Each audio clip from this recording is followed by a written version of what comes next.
Le budget d'une commune est constitué de dépenses et de recettes. Les deux premières sources de recettes sont les impôts locaux et les financements de l'État. D'abord, les impôts locaux. La taxe d'habitation, payée par tous les habitants, et la taxe foncière, payée par les propriétaires de biens immobiliers. Ces impôts sont calculés en fonction, notamment, de la valeur estimée du loyer des habitations et d'un taux défini par la commune et encadré par l'État. À ces recettes fiscales s'ajoute un financement de l'État. En effet, autrefois, c'était l'État qui gérait les crèches ou la construction des écoles primaires et maternelles, par exemple. Depuis 1982, ces compétences sont déléguées aux communes. Pour qu'elles puissent les assumer, l'État leur verse donc le financement nécessaire. C'est la décentralisation.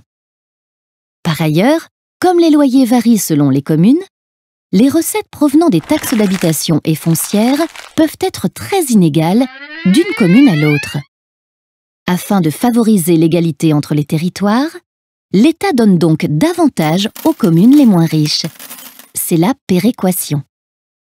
Les communes peuvent également avoir recours à l'emprunt auprès des banques, mais uniquement pour investir dans des équipements durables, comme un centre de loisirs.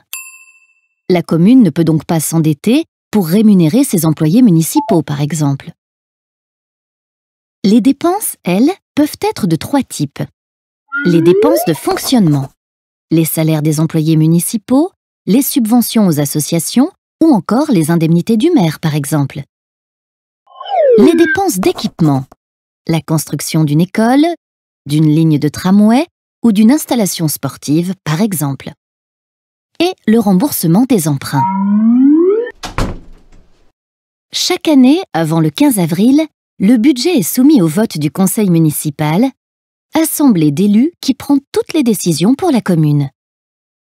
Pour améliorer les services et réaliser des économies, la quasi-totalité des communes a choisi de mutualiser certaines dépenses, comme la collecte des déchets et les transports. Pour cela, elles ont formé des groupements de communes qui disposent chacun de leur budget, alimentés en partie par les communes membres. Ces groupements sont appelés, en fonction du nombre d'habitants, communautés de communes, communautés d'agglomération ou communautés urbaines.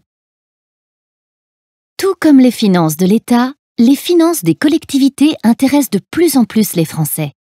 Elles seront ainsi au centre des débats lors des prochaines élections municipales.